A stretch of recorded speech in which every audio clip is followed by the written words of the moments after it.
2 expertos conocedores de esta realidad serán los responsables de la próxima conferencia y me voy a permitir presentarlos. La doctora Arlette Pichardo Muñiz, ella es licenciada en Sociología, magna cum laude de la Universidad Nacional Pedro Enríquez Ureña, UNFU.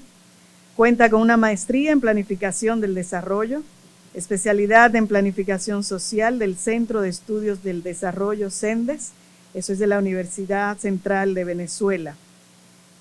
Ostenta el título de doctora en Educación con una especialidad en Mediación Pedagógica de la Universidad de La Salle en Costa Rica y es catedrática de la Universidad Nacional de ese mismo país. Es profesora investigadora del Centro Internacional de Política Económica para el Desarrollo Sostenible, CIMPE, del cual fue su primera directora general, lo que le valió el reconocimiento de mujeres pioneras de la UNA. También es gestora y primera coordinadora de la maestría en doble titulación INTEC, CIMPE. Es profesora visitante de la Universidad de Puerto Rico y profesora invitada de la Universidad de Sevilla. Actualmente es investigadora asociada del Observatorio de Seguridad Social, OCES-INTE. Invito a la doctora Arlette Pichardo a ocupar el asiento que le tenemos preparado.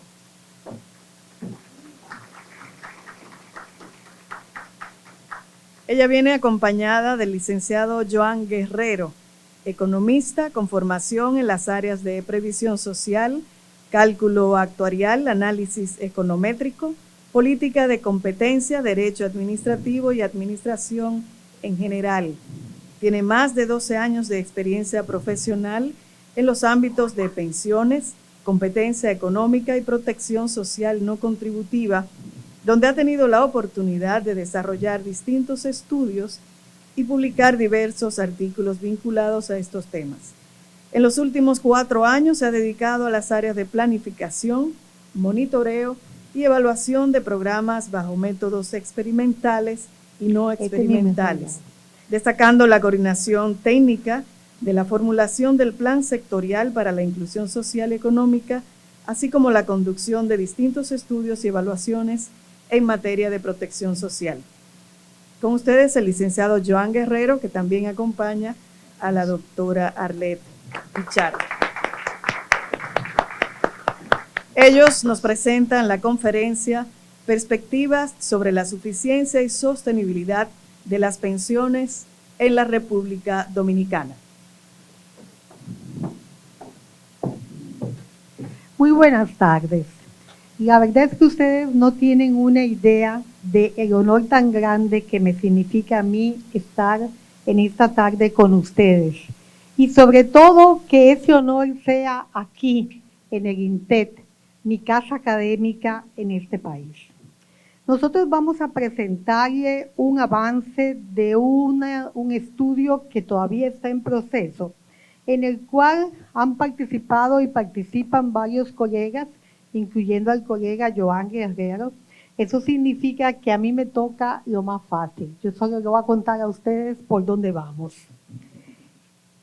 Y quisiera empezar haciendo un reconocimiento a las personas que nos han acompañado hasta el momento en este esfuerzo, informantes claves de diferentes países y consejeros internacionales como nuestro amigo Diego Varela, Fabio Durán de la OIT, Augusto Iglesias, que hoy no pudo estar acá con nosotros, José Enrique de Besa y el profesor Carmelo Mesallano, una autoridad mundial en el tema.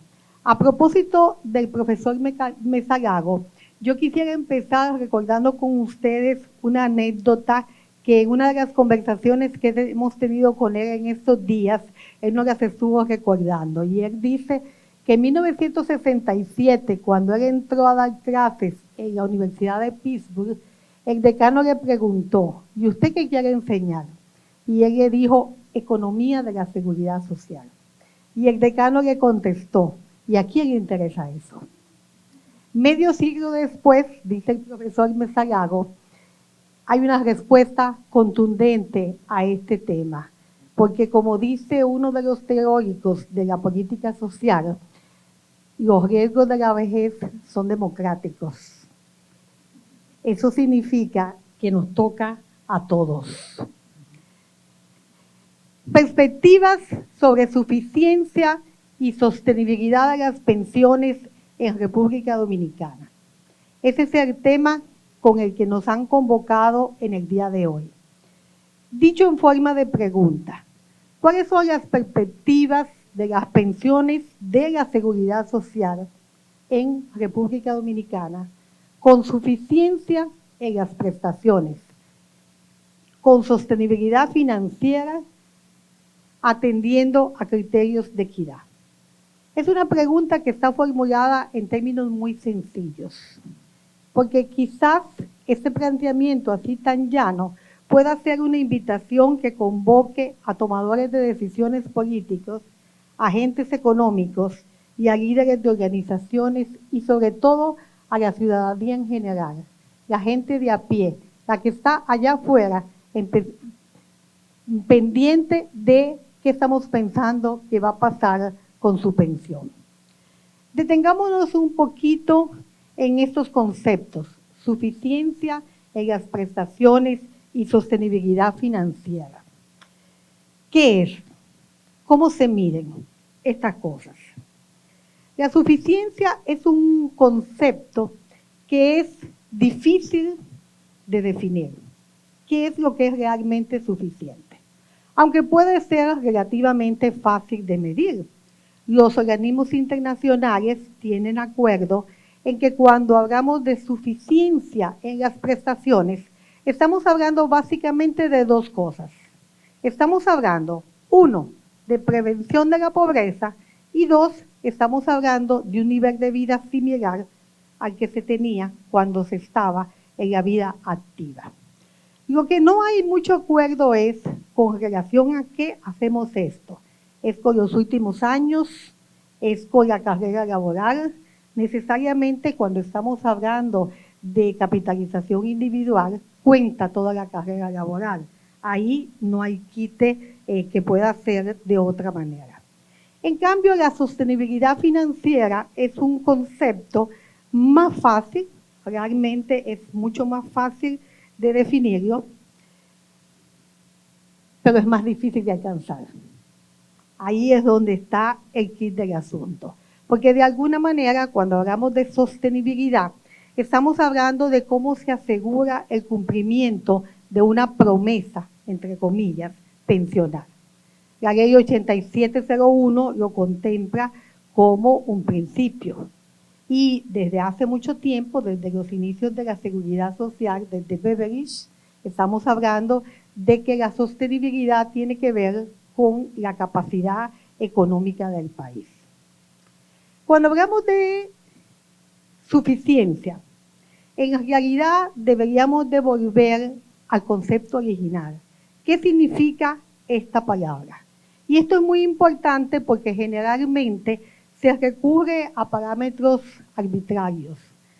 70% dice alguien por ahí, 40% pregoniza la OIT. En realidad, la suficiencia debería ser la capacidad que pueden llegar a tener las personas una vez que han terminado su vida laboral activa para que la prestación que reciben vía pensión les permita tener una base, un sustento muy fuerte para articular lo que en los estudios de calidad de vida llamamos las condiciones objetivas y los elementos subjetivos de la satisfacción con la vida, de la felicidad. Hablaba por la mañana el señor superintendente. Ahora, esos dos grandes principios o atributos que tenemos aquí de suficiencia y de sostenibilidad, ¿qué le dicen? Tienen que estar envueltos en un concepto mucho más amplio. ¿Qué pasó? ¿Qué es el concepto de cobertura? Y cuando hablamos de cobertura, estamos hablando entonces de una cobertura efectiva, o sea, de la titularidad de derechos. Ah, ve, qué bien, qué maravilla. No sé qué hubiera sido de mi vida sin usted. ¿Ah? Desarrollando un poquito más esta idea, cuando hablamos de suficiencia y de sostenibilidad, tenemos que pensar en dimensiones. Hay un conjunto de dimensiones sociodemográficas, jurídico-institucionales y fundamentalmente económico-financieras. Y en este conjunto de dimensiones hay factores determinantes. Y hay factores determinantes que son más determinantes que otros que esos factores. Y en este caso me estoy refiriendo fundamentalmente a dos, que en la mañana de hoy se han mencionado ampliamente: el desempeño del mercado de trabajo y el comportamiento de los mercados de capitales. Pero también a esto hay que agregarle como un factor determinante de suma importancia el comportamiento macroeconómico, porque todos sabemos, si se dispara la inflación, qué pasa con el poder adquisitivo. Y de nuevo, eso ya lo dije, lo voy a volver a repetir, el tema de la cobertura, porque la densidad de cotización juega un papel clave en este proceso. Para terminar de recapitular estas primeras ideas, hay un conjunto de indicadores y variables que normalmente se utilizan cuando hablamos de suficiencia y de sostenibilidad. Cuando hablamos de suficiencia, el indicador más común, el indicador más utilizado es la tasa de reemplazo y sus diferentes variantes.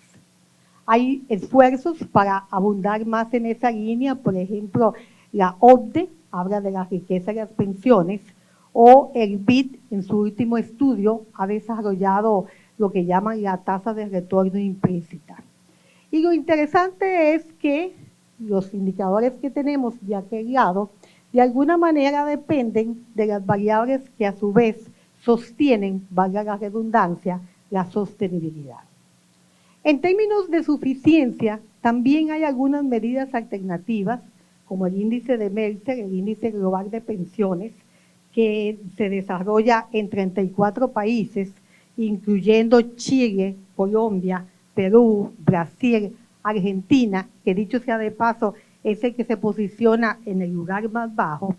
Y también tenemos el índice sintético que han estado desarrollando la Universidad de Extremadura y la Universidad de Valencia, aplicando una encuesta ex profeso en 17 comunidades.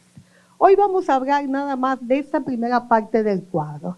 Después, más adelante, ¿verdad, Radio? Los vamos a convocar para hablar un poquito más de estas medidas alternativas. Entrando entonces un poquito más en materia, nosotros construimos este modelo de relaciones, que obviamente está aplicado a contribución definida. Y aquí lo que tratamos es de ver, esto es un modelo clásico, de por sí no hay otra manera de hacer medición todavía desde la complejidad. Lo que estamos es tratando de ver cuáles son las variables que intervienen en este proceso y, no lo voy a repetir porque ya se dijo mucho en la mañana, tenemos una principal variable independiente. Realmente esta variable interviniente es la inserción de calidad en el mercado laboral. Depende de los ingresos provenientes del trabajo, de la progresividad con que las personas puedan tener acceso a esos ingresos y de la sostenibilidad. Entonces, estos son elementos muy importantes que tenemos que ver aquí. ¿Qué es lo que nosotros hemos ido encontrando? El tema de pensiones acapara las noticias. Nosotros revisamos todo lo que está en la FIAT, en la Federación Interamericana de Administradoras de Pensiones y muchas otras fuentes, y nos encontramos de que las reformas o la reforma, como le dice el profesor Carmelo Mesa-Lago, están a la orden del día. Si ustedes abren Facebook van a encontrar un montón de noticias. Pensiones hoy en día es el tema, como se decía en los viejos tiempos, de mayor capacidad de interpretación. Países como México, como Uruguay, están haciendo, cambiando instrumentos importantes, y en otros países el gran tema es, bueno, ¿qué está pasando con los sistemas de reparto? Entonces, por un lado tenemos que la suficiencia está en la mira en los sistemas de contribución definida y la sostenibilidad está en cuestionamiento en los sistemas de beneficio definido. Y esto se puede reforzar por algunos de estos indicadores duros que le podemos mostrar acá. ¿Qué pasa en Dominicana cuando uno habla de la tasa de reemplazo? Yo no iba a explicar la definición, pero alguien por ahí me dijo, ¿y qué es eso de la tasa de reemplazo? En términos muy sencillos, es el nivel de sustitución que puede lograr la pensión en relación con los ingresos laborales. Las diferentes mediciones que existen, con independencia de los datos y con independencia de las metodologías que utilizan, nos están dando una señal de alerta como país. Aquí nosotros recogimos algunas de ellas, ¿verdad? Hay otras mediciones aparte de esta que nosotros conocemos y que hemos estudiado, pero que no estamos autorizados a divulgar públicamente. Entonces, ¿qué fue lo que hicimos? Nos fuimos a ver, bueno, ¿por qué está pasando esto? ¿Qué pasa en esto? Y tratamos de ver cómo se comportan las diferentes variables que determinan suficiencia y sostenibilidad. Y nos encontramos cosas muy interesantes en estos mapas que les estamos mostrando aquí. ¿Qué pasa con la edad de la jubilación? ¿Qué pasa con la esperanza de vida al nacer? ¿Qué pasa con los años cotizados y con los años de prestación? Y entonces con esta información construimos el siguiente ranking. Que ustedes ven, aquí tenemos a Belice y a Barbados en los primeros lugares del ranking. Pero al mismo tiempo son países que tienen una expectativa de vida relativamente baja. O sea que en el momento en que suban esperanza de vida, que va a ser en cualquier momento, van para abajo otra vez. ¿Está? Véanlo otra vez en este diagrama de dispersión que construimos. Belice y Barbados están muy hacia la derecha de la sostenibilidad. Dominicana está muy bajita en suficiencia. Ahora, si nosotros logramos jalar a Dominicana hacia arriba en suficiencia, casi que por rebote estaríamos resolviendo sostenibilidad. Entonces nos fuimos a ver qué pasaba con otras variables. La tasa de cotización. Vean que Dominicana estamos bien bajitos, ¿verdad? Y llama la atención cuando vemos la composición que estamos bastante alto en la participación del empleador. ¿Qué pasa con la rentabilidad de los fondos de pensiones? Bueno, aquí hay una buena noticia. El superintendente lo dijo por la mañana. Estamos en el primer lugar de un conjunto de países. Y si vemos la composición de los fondos después del impacto de la ley 18807, cuidado de que cualquier cosa que pase aquí adentro, quién sabe cómo nos va a ir. Pero hay una mala noticia, y la mala noticia es cómo estamos en salario. Estamos en los más abajo. Pero hay otra noticia que es todavía mucho más mala que esa mala noticia, y es la distribución de los salarios cotizantes. Tenemos el 70% de la población cotizante entre 1 y 2 salarios mínimos.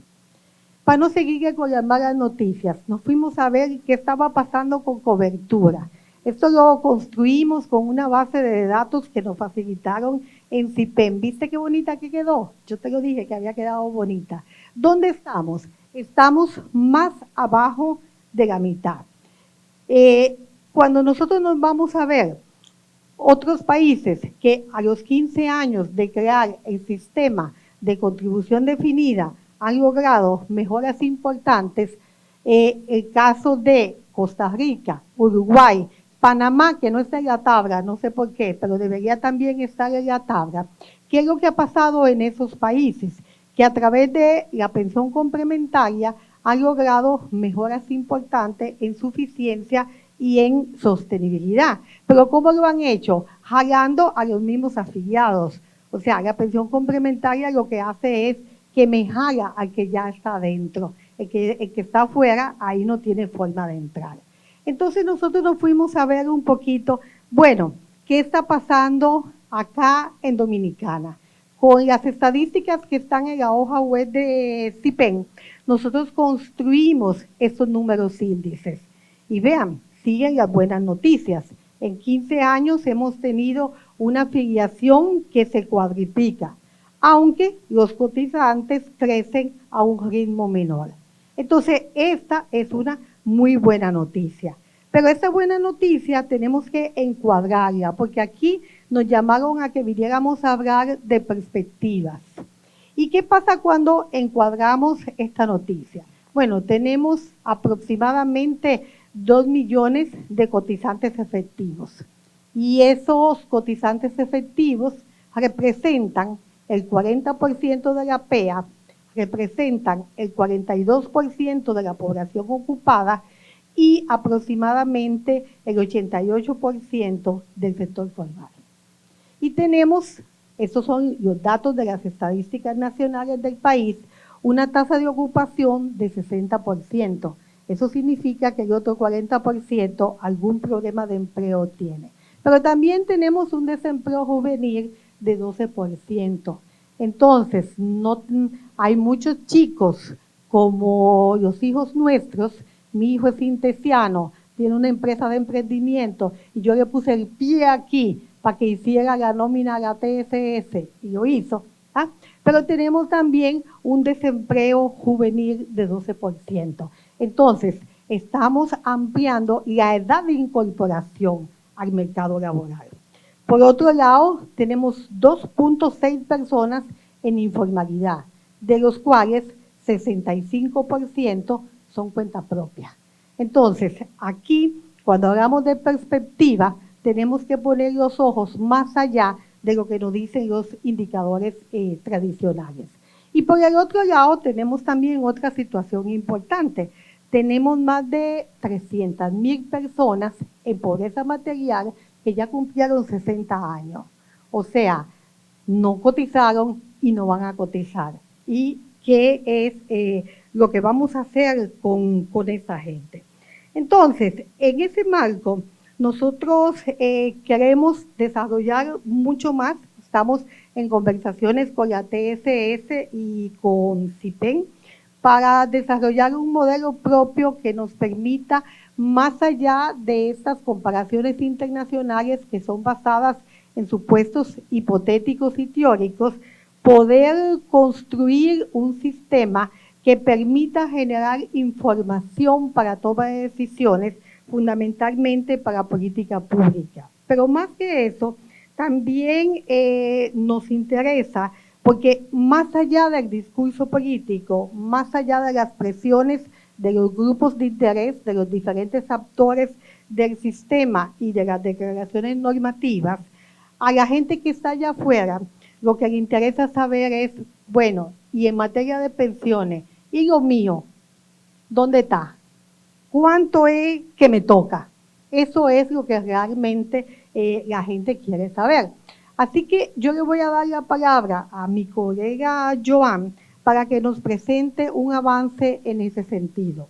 Los resultados de tasa de reemplazo igualmente son, aunque son preliminares, resultan relativamente bajos, pero esa no es la discusión que nos interesa. Lo que nos interesa es mostrarle la sensibilidad ante distintas variables.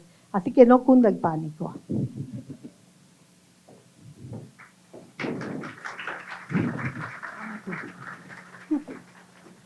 Bueno, ¿sí? ¿Se escucha? ¿Me escuchan? Sí, bien. Bueno, a mí me toca decirle cuánto nos toca o cuánto nos tocaría. Como bien explicaba Arlette, nosotros lo que estamos presentando son algunos avances y, digamos, revisando la literatura internacional, viendo cómo se comporta República Dominicana y hacia dónde deberíamos estarnos dirigiendo en una posible reforma de la ley. Y para contarles esto, hemos diseñado este esquema que se torna, digamos, hasta un poco engorroso para la vista, pero que gracias a nuestro amigo Diego, que explicó genial, de manera espectacular, a través de la economía del comportamiento y cómo se comportan las personas que ingresan a un mercado de pensiones. Así que para mí va a ser sumamente fácil explicarle. Básicamente lo que queremos señalar con este esquema es que, digamos, el proceso de pensiones, un sistema de pensiones como si fuese una ecuación en equilibrio, que parte de un equilibrio donde muchas de esas variables que conforman esa ecuación fueron fijadas en base a supuestos, en base a estimaciones, y a lo largo del tiempo ese equilibrio se rompe. Y ese equilibrio puede ser representado en este esquema de acumulación y desacumulación. Y algo que nos refería nuestro amigo Diego esta mañana es cómo se comportan las personas al inicio de la vida laboral. Pues inicialmente, a ver cuál es el pointer, acá, listo. Esas expectativas son muy bajas. Es decir, el interés sobre el tema, sobre la pensión, se percibe como algo muy lejano, como algo que no me toca ahora. Yo no necesito saber sobre eso o no necesito ahorrar porque eso no es ahora. Pero también, digamos, producto de todo esto complejo de inversión y todo lo demás, lo perciben como algo complejo y que además supone restricciones de liquidez. Por lo tanto, menos me voy a interesar en todo esto. Entonces, todas estas variables son las que intervienen en el proceso de acumulación, y ese proceso de acumulación es lo que nos va a permitir tener luego suficiencia y sostenibilidad en las pensiones que se van a entregar. Entonces, ahora yo quisiera hacerle una pequeña historia, porque realmente, como explicaba Arlette, la idea de todo esto es darle rostro humano que nos permita tomar decisiones informadas y que permita a las autoridades generar políticas públicas que vayan a cerrar las brechas que tenga todo este sistema. Y aquí yo le quiero presentar a una persona que le hemos llamado José. José se acaba de quedar, él estaba en una pasantía laboral y se quedó trabajando en esa empresa, una empresa de construcción, porque a él le interesa mucho la ingeniería, y se quedó trabajando en esa empresa de construcción. Estudió ingeniería y como se quedó en esa empresa de construcción, empezó a cotizar a la Seguridad Social.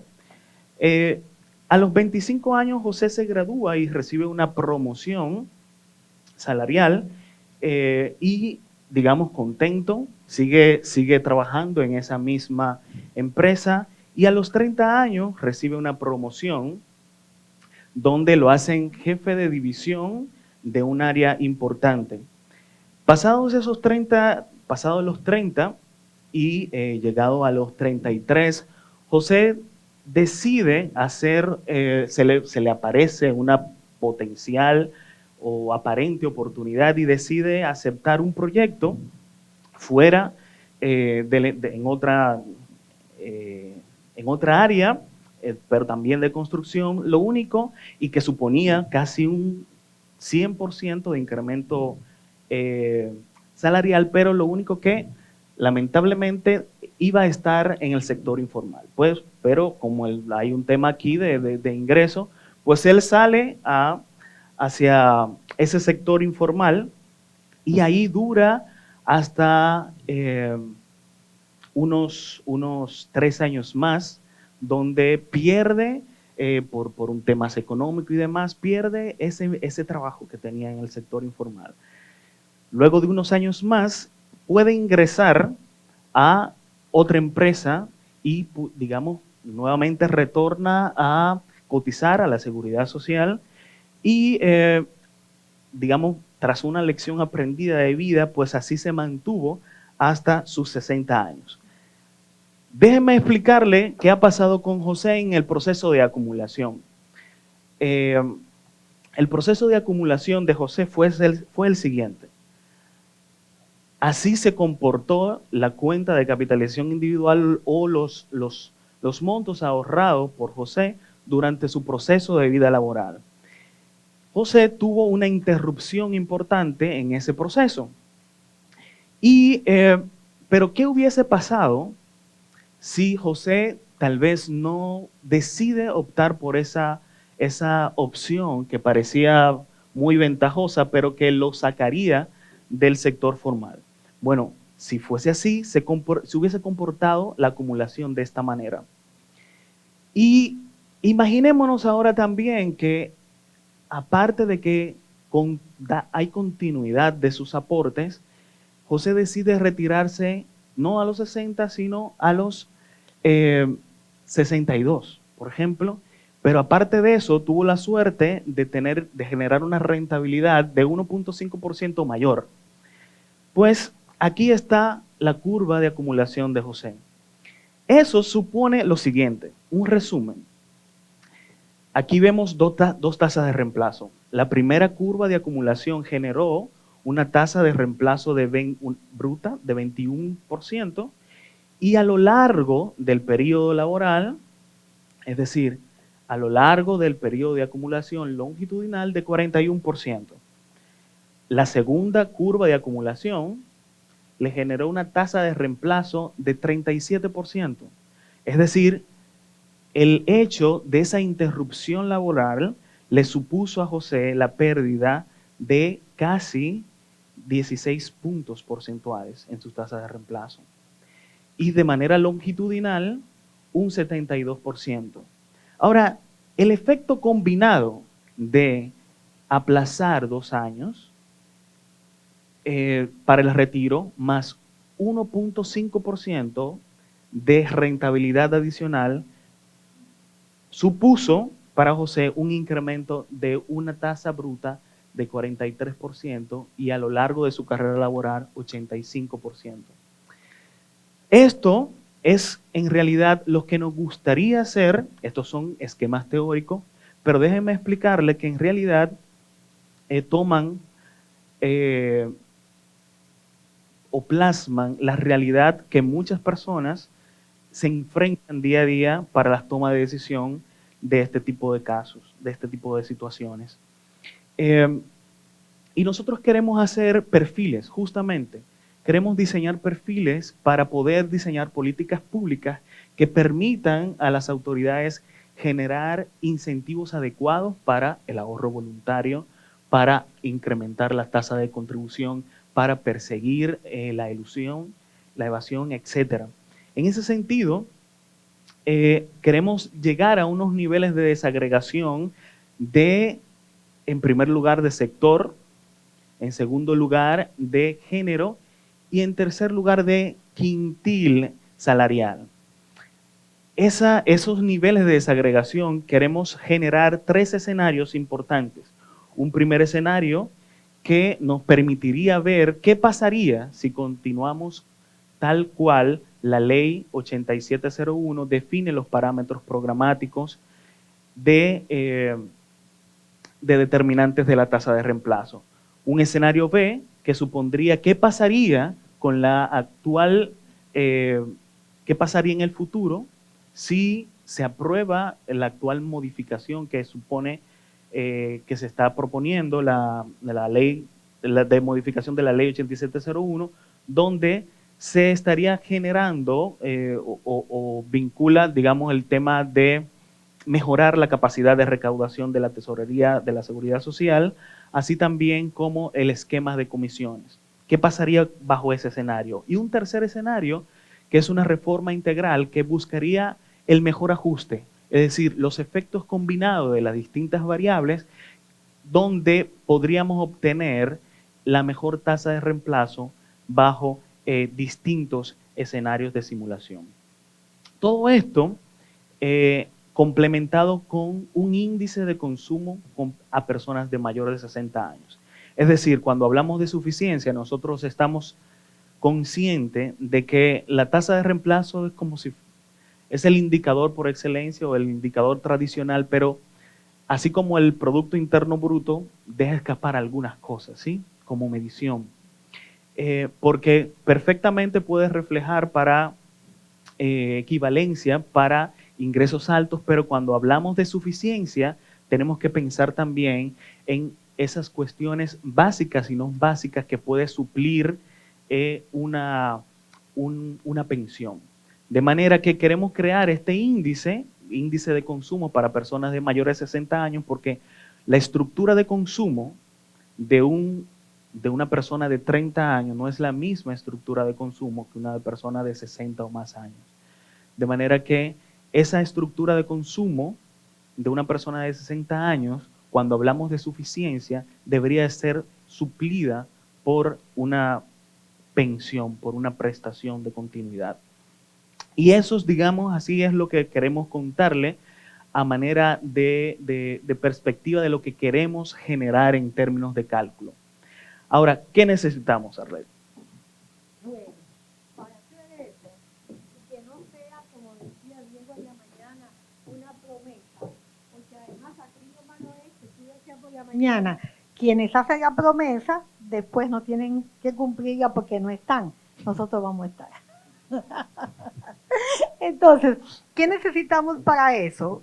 Una cosa que ya yo dije, estamos en conversaciones con la TSS y con CIPEN para obtener data administrativa. Hasta ahora, la mayoría de las mediciones que se han hecho, no solamente en República Dominicana, sino en prácticamente todos los países del mundo, son mediciones donde no siempre se tiene acceso a data administrativa y donde también las mediciones se quedan en los promedios, ¿verdad? Y todos llevamos el curso de estadística descriptiva, todos sabemos lo que significa un promedio. Por ejemplo, cuando yo veo las tasas que son resultantes de las últimas mediciones del BID y yo veo que dice Costa Rica 88%, yo digo, ¿y cómo fue que la sacaron? Y por más vuelta que le doy, no encuentro de cómo puede darte una tasa promedio de 88% en un país donde el sistema de reparto existente en este momento tiene un tope máximo. El tope máximo es el equivalente a $3,000.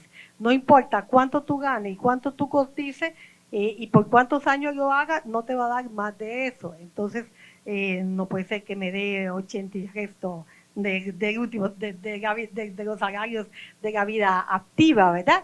Y cuando tú te vas a cómo se calcula la pensión complementaria, lo que te encuentras es que te hacen con una tasa de mortalidad de 110 años, porque alguna vez en algún rincón del país ya murió una persona de esa edad. Entonces uno dice, bueno, la verdad es que no me oigan los economistas clásicos, ¿verdad? La verdad es que tenemos que aprender a mejorar los supuestos y la única forma de hacerlo es con data real.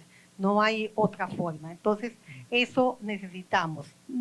Estamos también aplicando un instrumento a propósito de la conversación de la mañana de Diego de economía del comportamiento, que lo hemos mandado ya a actores claves del sistema y esperamos agendar un conjunto de entrevistas en profundidad. Es más, ¿por qué no se lo mandamos a toda la gente que está aquí? Sí, yo creo que sería... Vamos a mandárselo a todos ustedes, ese instrumento, para que ustedes, eso sí, nos lo contestan, ¿verdad? Nos lo van a contestar. Ok, vamos a mandárselo a todos, pero los tabulamos diferente para que esto quede como un grupo de opinión, porque de alguna manera aquí estamos las personas que estamos preocupadas por el tema, ¿verdad que sí? ¿Ah? No se preocupen que no es más de 2 minutos, créanme. Exactamente, así es. Y con eso entonces lo que esperamos hacer son algunas micro simulaciones en distintos escenarios estilizados de ajuste entre lo ideal y lo posible, porque lo ideal no existe, existe lo posible y lo posible se construye.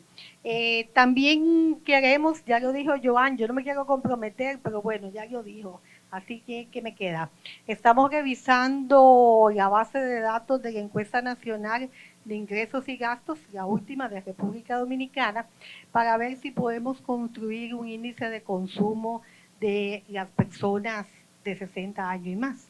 Pero bueno, no les quiero seguir cansando con todo lo que queremos hacer, Dios nos acompañe en lo que falta en este proceso de investigación, sino quizás compartir con ustedes que por lo que vamos, yo creo que hay una primera conclusión que todavía es muy preliminar, pero que no deja de ser pertinente. Y realmente Cuando vemos la experiencia internacional y cuando hacemos una radiografía de la situación nacional, lo que a uno le queda dando vuelta en la cabeza es que en los próximos años como país nos toca hacer esfuerzos muy amplios para poder mejorar la suficiencia, pero no basta con mejorar la suficiencia, porque vamos a estar mejorando suficiencia de los que tenemos dentro del sistema en este momento, o de los pocos que podamos llegar a tener, porque ya estamos topando con ese 88% del sector formal que mencioné.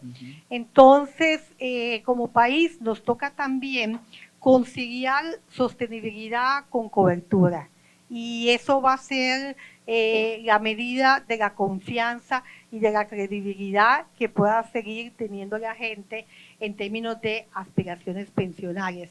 Entonces hay que articular esto que aquí le hemos llamado, por llamarlo de alguna manera, el triángulo mágico, o sea, suficiencia y sostenibilidad.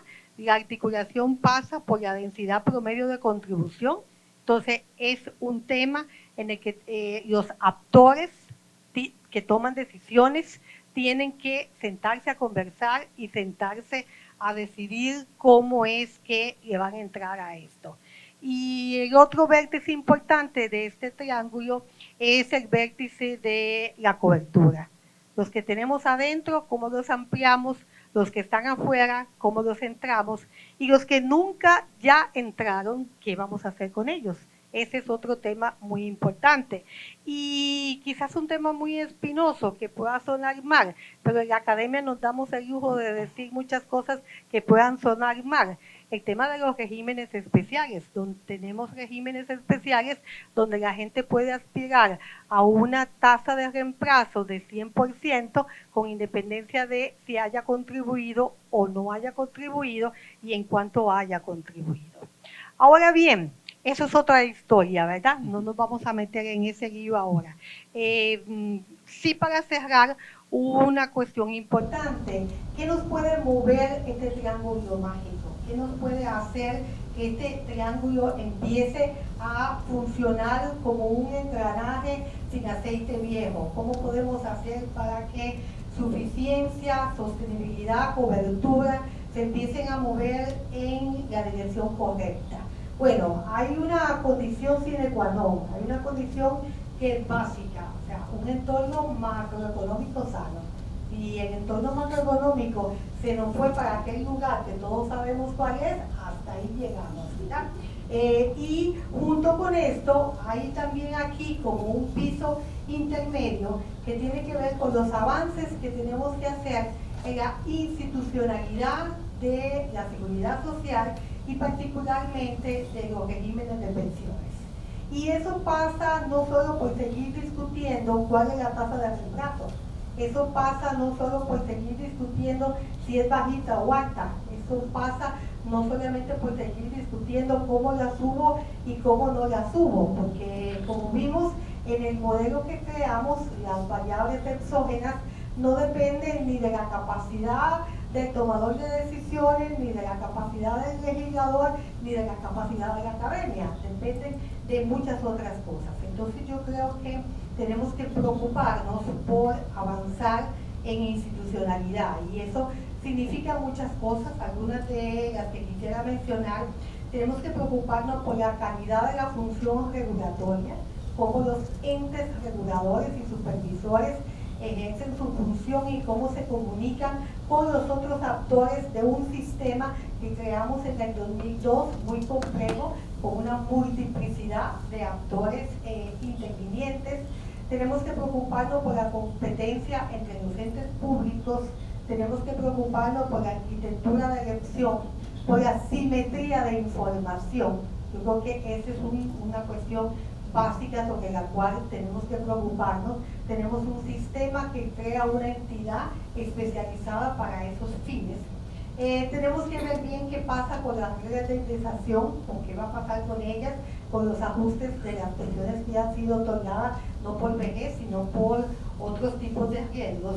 Y tenemos que preocuparnos por la inclusión social. Y la inclusión social sin el rol de exclusión. Generalmente, cuando hablamos de inclusión social, nos preocupamos mucho por quién está dentro o que no debe de entrar. Eso es básico y es fundamental. Pero tenemos que preocuparnos también por los que están afuera, que de ninguna manera entran. Y tenemos que ocuparnos de eliminación de distorsiones. Por dicha, Diego nos antecedió en el uso de la palabra y dejó planteado toda esa serie de elementos de cómo abordarlos desde el punto de vista de la economía del comportamiento. Gracias, Diego.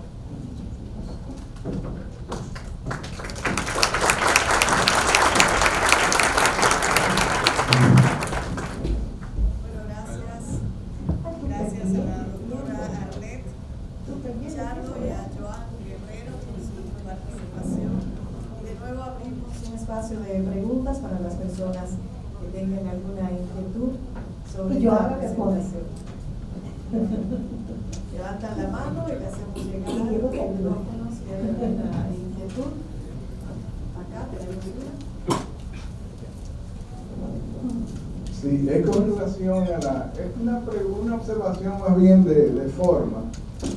Es la gráfica donde está aquel jovencito que entró en la pasantía y se quedó un tiempo trabajando. José creo que se llamaba. De los 33 a los 38 años, que él se metió en la informalidad, ¿verdad? Y vemos que el acumulado sigue igual. Pero realmente el acumulado creció porque está percibiendo una rentabilidad lo que tenía. Cuando él se metió en la informalidad, él tenía una capitalización que si bien no crece con la misma velocidad que cuando está cotizando, pero crece porque hay una rentabilidad. Es simplemente de forma, allá en la gráfica me estoy refiriendo, que debió haber estado un poquito más arriba el punto de los 38 años. Es para ver si yo estoy en lo correcto, ¿no? Sí, igualmente crece, no a la misma Sí. velocidad, pero igualmente crece. Pero crece, sí. Sí. Y no es el caso nuestro que, un caso de 5 años, por ejemplo, la rentabilidad tuvo, en el caso de República Dominicana, es alrededor del 11%. Últimamente que ha estado la rentabilidad bajando a 9 y algo. O sea que 11 de 5 años es un porciento interesante que mueve para arriba. Era solamente en esa dirección. Gracias. Sí, es correcto. Es decir, como son fondos acumulados, independientemente de que estés aportándonos, esa cuenta continúa creciendo. Más suave. Exacto, más suave, pero continúa creciendo. Y el mensaje es que hay un efecto negativo cuando se interrumpe la continuidad de los aportes. Y ese efecto negativo pues es el que deberíamos estar evitando para que al final podamos tener una pensión lo que en función de nuestras expectativas, porque el tema aquí, como se le explicaba, es que inicialmente nosotros cotizamos a lo largo de la vida laboral en función de nuestro salario, y esas cotizaciones al principio las cotizaciones son pequeñas, pero cuando nos retiramos queremos retirarnos en función de nuestro último salario, y se nos olvidó desde que los 20 años estamos cotizando teníamos un salario pero muy inferior al que tenemos en la actualidad. Entonces esas interrupciones de aporte, de continuidad de los aportes afectan de una manera decisiva al momento de acumular, porque mientras más duramos acumulando, así como usted acaba de decir, esa cuenta continúa creciendo en función de los rendimientos que genera el mercado a través de las inversiones. Eso es así. Muy sensitivo a rendimiento y a aporte. Esas son variables. Así es. ¿Alguna otra pregunta?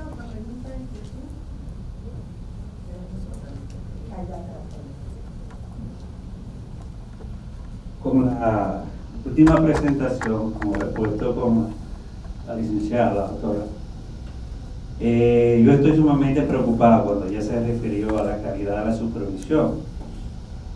Sabe que estamos en un país lleno de estrellas, donde hay mucha creatividad, y en realidad nosotros nos topamos en un país donde una persona que quiere crear un negocio, lo crea, lo registra en la TCS y sencillo, tiene 100 empleados, 150 empleados, lo registra en la Seguridad Social con un sueldo sumamente mínimo cotizable y ese señor no aparece en la empresa y está cotizando en la Seguridad Social. Tiene AFP, tiene riesgo laboral y tiene seguro médico. ¿Cómo es posible tener esta sostenibilidad en este sistema para lograr este tipo de pensión con ese tipo de supervisión como se refiere a la licenciada? ¿Tú me estás preguntando? Así es. Si yo tuviera la respuesta a esa pregunta, no estaría aquí sentada. Mira qué es lo que pasa. Lo que pasa es lo siguiente. O sea, en los últimos años hemos tenido cambios muy importantes en la forma en cómo se conducen las sociedades. Y uno de los cambios más importantes que hemos tenido tiene que ver con la conformación de los actores y las nuevas funciones del Estado. Entonces, tenemos que encaminarnos, y esto no lo estoy diciendo ni para acá ni para las instituciones en particular, lo estoy diciendo en términos más generales. Tenemos que ser capaces de mejorar la capacidad de las funciones de regulación del Estado. El Estado tiene una función muy importante en estos términos y tiene que mejorar sus capacidades desde diferentes puntos de vista. Un punto muy importante para mejorar la capacidad de regulación que en otros países se ha puesto en práctica y está funcionando es por medio del llamado gobierno electrónico. Tenemos que interconectar las bases de información. Pero ¿qué pasa, amigos? Que todavía estamos en un país donde la información sigue siendo secreto de Estado. Y todo el que tiene una información la tiene guardada y no se la quiere dar a nadie, ¿verdad? Entonces, tenemos que avanzar hacia la interconexión de los sistemas de información. Tenemos también que mejorar la amigabilidad de la información. Alguien lo dijo aquí por la mañana. Al afiliado le llega una cosa que no entiende de qué se trata, ¿verdad? Entonces, hay que mejorar esto. Tenemos que mejorar las capacidades de rendición de cuentas, pero de rendición de cuentas efectiva, no de discursos de esto y dice aquello, no, de que la gente efectivamente entienda que hay cosas que son para su mejoría. ¿Tá? Y eso pasa por un mayor acercamiento, un mayor involucramiento entre actores. Y ahora sí voy a hablar del Sistema Dominicano de Seguridad Social. Cuando nosotros creamos en el 2001 el sistema que hoy tenemos, lo creamos con un sistema de actores muy complejos. Bueno, pero así lo creamos. Entonces, todos tenemos que estar del mismo lado. Eso es una cuestión que es muy importante. Y todos tenemos que aprender a comunicarnos y aprender a coordinar. Usted me va a decir, sí, es que todo eso que usted está diciendo es muy fácil y es muy sencillo. No, ni es fácil ni es sencillo. Pero hay que verlo en perspectiva. Entonces, yo creo que tenemos que apostar más a las capacidades tecnológicas, a la interconexión de los sistemas de información, tenemos que apostar más a la coordinación entre actores, tenemos que orientarnos hacia la creación de alianzas público-privadas en lo que realmente esto significa objetivo 17 de los objetivos de desarrollo sostenible. ¿Tá? Y otra cosa que a mí me parece muy importante es que hay que fortalecer instancias como el observatorio. El observatorio debería tener la capacidad y la posibilidad de generar el estado de situación de la seguridad social en el país y de involucrar a los actores en este proceso que nos permita ir identificando cuáles son los desafíos y cómo resolverlos. Porque además también le voy a decir otra cosa que es muy importante, la coordinación no se decreta. Por más decretos que haya, eso no va a pasar. ¿Cuándo pasa? pasa cuando la gente se encuentra, cuando la gente se conoce, cuando hay afecto de por medio. Entonces, a mí me parece que tenemos que romper las sillas de trabajo y empezar a trabajar en forma más mancomunada y más coordinada.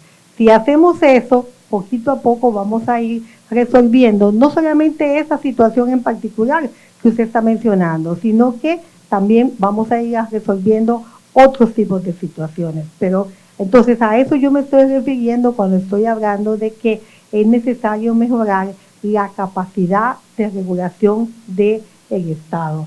Y eso no pasa porque vuelva a ejecutar lo que ejecutó en el pasado o lo que ejecuta en otros países. No, eso no pasa por eso.